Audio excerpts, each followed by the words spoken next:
Hello বন্ধুরা, আর একটা নতুন রেসিপি নিয়ে চলে আসলাম। তো আজকে হচ্ছে পুঁই পাতার বড়া বানাবো। তো কীরকম বানাবো আমার সম্পূর্ণ ভিডিও দেখলে তোমরা বুঝতে পারবে।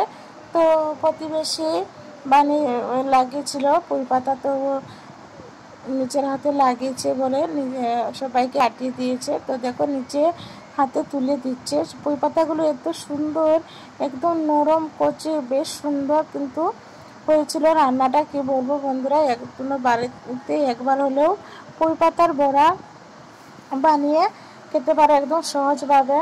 তো বিকেল টাইমে কি করব বুঝতে পারছি না, কিছু একটা তো খেতে ইচ্ছে করে। বিকেল টাইমে সন্ধ্যাও হয়ে যাচ্ছিল। তো দেখো এখানে কত কিছু লাগানো হয়েছিল। এখানে দেখতে পাচ্ছ পটের ঝিঙ্গাও হয়েছে।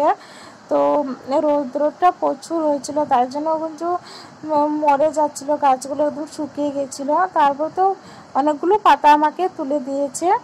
দেওয়ার পরে তারপরে আমি ভালো করে কিন্তু জলের মাঝে সুন্দর করে ধুয়ে নিচ্ছি, পরিষ্কার করে নিচ্ছি। আর ভীষণই সুন্দর হয়েছে বন্ধুরা, কি বলবো।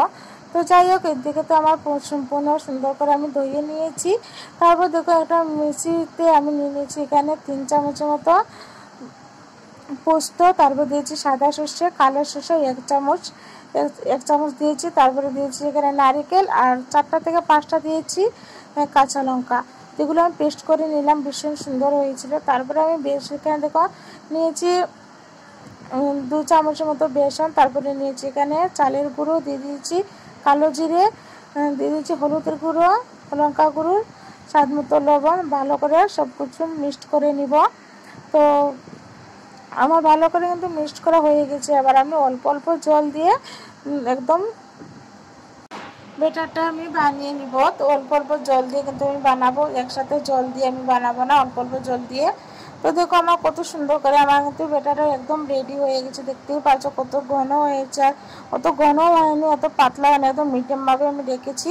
তো যাই এবারে সবার শেষে এখানে দিয়ে দিয়েছি আমি বেকিং সোডা, দিয়ে দিয়েছি অল্প। তো দিয়ে ভালো করে মিক্সড করে এবার আমি যে পোস্তগুলো আমি যে গ্রেট করে রেখেছি ওগুলো আমি এবার ওই পুঁই পাতার মাঝে আমি এগুলো সুন্দর করে লাগিয়ে দিব। তো এক হাতে মোবাইল ছিল, আর এক হাতে আমি ঠিক করে লাগাতে পারছিলাম না, তোমাদের ভালো করে দেখাতে পারিনি। তো এবার আমি মনে হয়েছিল যে আমি এখানে নুন দিইনি, তো তারপরে আমি আবার নুন দিয়ে ভালো করে পাতাতে লাগিয়ে দিয়েছি। এবার পাতাতে লাগানোর পরে আমি দিয়ে সাইড এইরকমই আমি ভাঁজ করে নিব। তো কত সুন্দর হয়ে গেছে দেখতে পাচ্ছ। কোনো পিসাপিসি চারা, একদম সহজভাবেই কিন্তু এটা বানিয়ে নিতে পারো। সন্ধ্যার টিফিনে বা সকালপুর টিফিনে যখনই মন চাইবে তখন এটা সহজভাবে বানানো যায়। তো দেখো আমার কিন্তু এটা পুরো একদম রেডি হয়ে গেছে। এবার আমি ভালো করে বেসন লাগিয়ে আর কড়াইতে দিয়েছি তেল, আর তেলও গরম হয়ে গেছে। তো দেখো আমি এগুলো দিয়ে দিলাম। আর প্রথম যে কোনো একটু ভাজতে গেলে একটু প্রবলেম হয়। তো এখানে আমি ভালো করে ভাজা হয়নি, আমি উল্টে দিয়েছি। আর দেখো বেসনটা ছেড়ে গিয়েছে পাতার থেকে। তারপরে প্রত্যেকটা আমি বানিয়েছি, খুব সুন্দর হয়েছে।